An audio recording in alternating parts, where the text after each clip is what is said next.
Welcome back to Superbly Said Advanced English Vocabulary and Phrases. Yeah, hi everyone. It is so great to be back here diving into this with you all. Exactly. We are thrilled you're listening.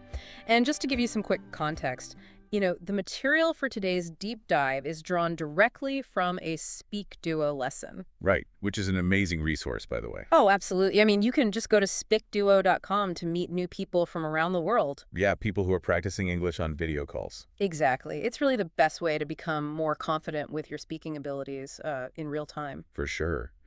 But moving to our mission today, this focus is strictly for advanced English learners. Yeah, no long preambles. We are skipping the basics today. Right, we want to jump immediately into dissecting like 15 advanced English idioms. Because these are the exact tools you need to, elevate your workplace communication and really boost your IELTS speaking performances. So let's start with the foundation, right? Like the experience you build and the setbacks you face. Right, because to succeed, you need experience. But sometimes, even the most experienced people face just, total failure. Exactly. So let's look at the first idiom, which is been around the block. Been around the block. Now, how does that compare to just saying someone is, experienced? Well, the nuance here is pretty specific. Like around the block implies this practical street smart survival. Right, it's hands-on. Yeah, exactly. It's hands-on survival in a role, not just formal education or, book smarts. So it's kind of like someone who has the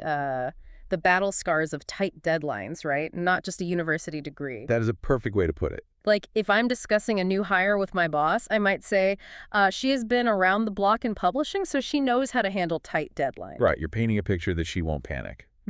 And for IELTS Part 2, if you're describing a mentor, you could say they stayed calm during rush hours because they've been around the block in retail. Oh, wow. Yeah, that sounds incredibly native. It does. But, even if you've been around the block, sometimes things completely fall apart. Which brings us to idiom number 2, square one. Right. Back to square one. I mean, I hear people just say starting over. What's the difference there? So, starting over can be voluntary. Like, I didn't like this painting, so I'm starting over. Yeah. But going back to square one implies a previous failure, right? Like a collapse or a dead end forced a complete reset from the very beginning. Oh, I see. So is it kind of like losing all your progress in a video game because you didn't hit a save point? Exactly. Yes, that is the exact feeling. It's forced on you. So in a workplace, I might tell my colleagues, after the app crashed, the team went back to square one and redesigned the user flow. Right, because the crash forced the reset. And for IELTS Part 2, you might talk about an event that failed its first launch, forcing the team to rewrite the plan from square one. that makes a lot of sense. So, okay, once you've rebuilt from square one, eventually you have to take calculated risks to move forward, right? Yeah, you really do. And we have 3 distinct ways to describe taking a chance here. Awesome. Let's start with idiom 3, take a swing. Right. Taking a swing. Now, a lot of people just use the word try instead. Sure, try is the go-to word. But taking a swing specifically implies bravely attempting something that is difficult. Oh, like there's a high chance of missing. Exactly. Yeah. Just like in baseball, right? You swing hard, but you might totally miss. I love that visual. So in a colleague chat, you could say he decided to take a swing at writing a novel during his free weekends. Yeah, it shows he's making a big, brave effort. Or in IELTS Part 2, I took a swing at learning guitar last year and practiced every day. Spot on. Now, our next one, idiom 4, is step out on faith. Step out on faith. Now, it sounds a bit different from just taking a risk. It is, yeah. Stepping out on faith carries this really hopeful, almost optimistic undertone. Right. Like, you lack guarantees, but you trust the outcome will be good anyway. Wow, so it's much warmer than just saying take a risk. Exactly. So for IELTS Part 2, you might say, she stepped out on faith and left her job to start a small bakery. Oh, that sounds so much more inspiring. Or telling your boss about a career pivot, like moving cities to study design because you wanted to step out on faith. Yes, perfectly used. And that leads us to idiom 5, which is take the plunge. Take the plunge. Now, this one is often compared to just making a decision, right? Yeah, but there's a huge nuance here. Because taking the plunge usually happens after like a really long period of saving or waiting, right? Exactly. Or hesitating. It implies a major irreversible commitment, like jumping off a diving board. You can't unjump. Exactly, you cannot unjump. So in a conversation with your boss explaining why a colleague left, you could say, after months of saving, she took the plunge and opened her own cafe. Right, it highlights the build-up to the decision. And for IELTS Part 2, maybe describing a time you realized staying comfortable meant missing long-term goals, so you took the plunge and moved abroad. That is a great example. So, taking these risks often puts you in these high-pressure team situations, right? Oh, yeah, where you have to manage others and avoid friction. Right, and deal with underperformers. Yeah. Which brings us to idiom 6, play along. Play along. I feel like people just use agree for this. They do, but playing along means you are only pretending to agree. Ah, right. Just to participate or keep the peace. Yeah, exactly, just to avoid an awkward argument or even to keep a secret. So, like venting to a colleague, you could say, I didn't want to argue, so I played along with their idea for the meeting. Perfect. Or for IELTS Part 2, playing along at a surprise party, even though you'd already guessed the surprise. Oh, that's a brilliant use for the speaking test. Right. Now, idiom 7 is weed someone out. Weed someone out, compared to eliminate. Yeah, eliminate is so sterile. It is. The gardening analogy is great here. Like, you are removing unqualified people to protect the health of the remaining plants, basically. Exactly. You protect the strong performers by pulling out the weeds. So in an HR discussion, you might say, the hiring tests were designed to weed out applicants who didn't meet the standards. Yes. Or for IELTS Part 2, talking about auditions where a director weeded people out until only the strongest remained. That paints such a clear picture. And what about when you actually need to find someone? Idiom 8 is chase someone down. Right, chase someone down rather than just find someone. It sounds so much more intense. Because it is. It highlights the aggressive pursuit and the effort required, usually because the other person who's avoiding you or is just really hard to reach. So chatting with a colleague, I could say, the recruiter chased him down after seeing his strong portfolio. Exactly. It shows he was highly sought after. Or describing a workplace task like chasing a former client down to retrieve a signed contract. Which is always frustrating, right? Oh, completely. And, when you're managing all these tough team dynamics, the pressure really starts to build. Yeah, leading to extreme stress and high stakes. Exactly. Which brings us to our next section, starting with idiom 9 on the line. On the line. Now, people usually just say, at risk. Right, but on the line paints this really specific picture of something valuable being actively wagered. Like gambling. Yes.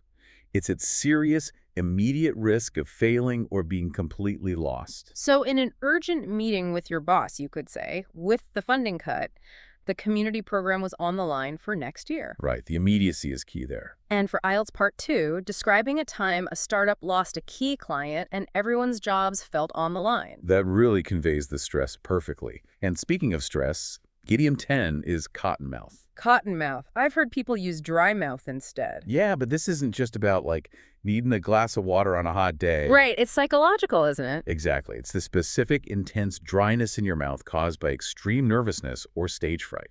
So, commiserating with a colleague, you might say, before the interview I had cottonmouth and kept sipping water to stay calm. Yeah, anyone who has had a panic moment knows that exact feeling. And in IELTS Part 2, you could talk about giving a graduation speech and sipping water between paragraphs because of cottonmouth. That is such a vivid detail to give an examiner. It really is. Okay, idiom 11, go off the reservation. Yeah, going off the reservation. People compare this to breaking the rules. But it's more than just breaking a rule. Much more. It implies behaving wildly unpredictably, like completely breaking away from the agreed-upon group plan. Oh, wow. So in a post-meeting debrief, you might say, during the meeting he went off the reservation and suggested a completely new approach. Yes, exactly. And note that this bold idea might have actually worked, but it was still a shock to the group. Right, it's about the unpredictability. So let's say you survive all this pressure, right? You eventually find your groove. Yeah, you find your flow, you draw on your history, and you bring things to a close. Which is our final section, starting with idiom 12, in your element. In your element. Now, you could just say comfortable. But comfortable is so passive. Exactly. The nuance of in your element is this perfect combination of natural skill and deep enjoyment. So giving feedback to your boss, you could say she's in her element when leading creative workshops with students. Right. She's skilled and she loves it. And for IELTS Part 2, talking about a hobby, you could say you feel completely in your element on Saturday mornings cooking for friends. That is a great use.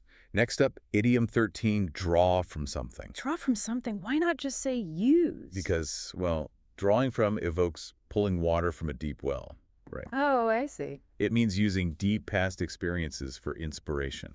So in a pitch to a colleague, you could say, she drew from her childhood travels when designing the new exhibit. Exactly. Or, for IELTS Part 2, drawing from a first job experience to make fast decisions under pressure. It makes the experience sound so much richer. Okay, idiom 14 is down the line. Down the line, people often just say in the future. But in the future is kind of vague, isn't it? It is. Down the line means further along a specific sequential process or timeline that you are currently on. So it's connected to what you're doing now. Like a boss saying, we can discuss promotions down the line after you finish your training program. Yes.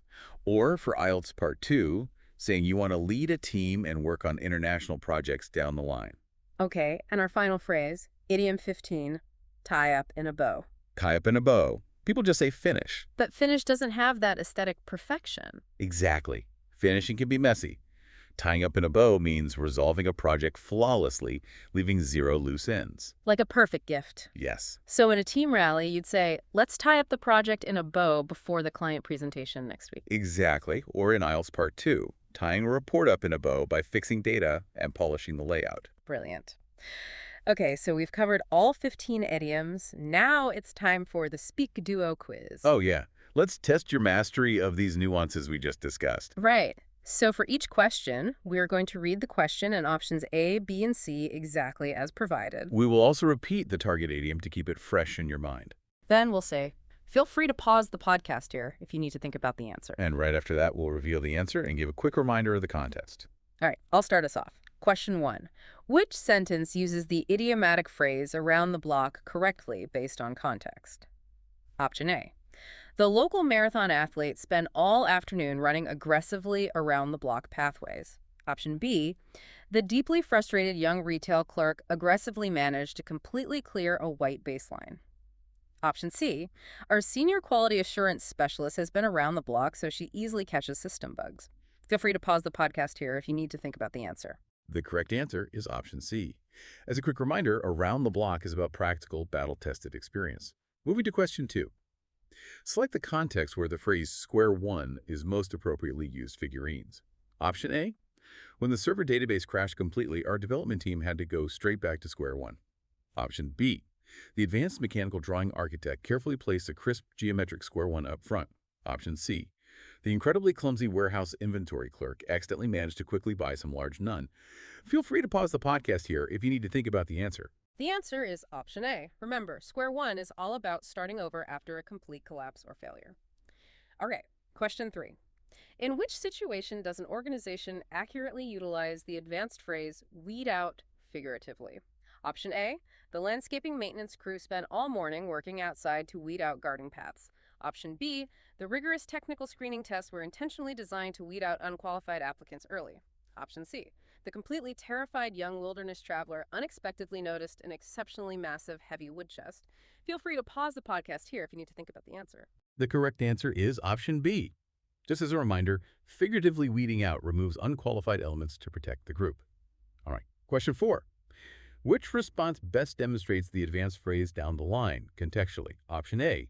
We can easily evaluate individual performance adjustments down the line once the summer internship program concludes. Option B. The industrial heavy factory workers carefully marked a bright structural yellow marker down the line. Option C. The incredibly clumsy warehouse inventory clerk accidentally managed to quickly catch that white balance. Feel free to pause the podcast here if you need to think about the answer. Option A is the answer. Down the line means further along in a sequence or future process. On to question 5. How would a professional accurately use the phrase tie up in a bow figuratively? Option A. The retail packaging gift assistant meticulously used satin ribbon to tie up the souvenir box in a bow. Option B. The completely confused amateur theater group unexpectedly decided to proudly paint a clean row. Option C. Let us double-check these localization data metrics so we can beautifully tie up the project in a bow. Feel free to pause the podcast here if you need to think about the answer. The answer is option C. Remember, it's about perfectly resolving and polishing a project, not actual literal ribbons. Okay, question 6. Which scenario perfectly illustrates the meaning of the phrase on the line figuratively? Option A. The office telephone operator carefully routed several inbound client communication signals directly on the line. Option B. If our team fails to deliver this digital translation platform update on time, the entire contract is on the line. Option C, the incredibly clumsy hotel maintenance worker accidentally managed to completely drop that red twine. Feel free to pause the podcast here if you need to think about the answer. Option B is the correct answer. The phrase on the line means something is at serious risk of being lost. Nearly done. Question 7. Which sentence accurately utilizes the advanced phrase, in your element, figuratively? Option A. She is completely in her element when coordinating complex language learning systems and teaching beginners. Option B. The advanced physics professor analyzed every single stable chemical structure listed inside your element grid. Option C. The deeply confused young kitchen assistant accidentally managed to quickly slice a fresh peppermint. Feel free to pause the podcast here if you need to think about the answer. The answer is option A, because being in your element means doing something you are naturally good at and truly enjoy. And our final one, question 8. Which of the following statements correctly uses take the plunge, figuratively? Option A, the professional diving instructor explicitly directed the athletic swimmers to take the plunge lower. Option B, after saving money for months, he finally decided to take the plunge and relocate to a private studio apartment. Option C, the completely confused amateur artist unexpectedly managed to beautifully paint a giant yellow sponge. Feel free to pause the podcast here if you need to think about the answer.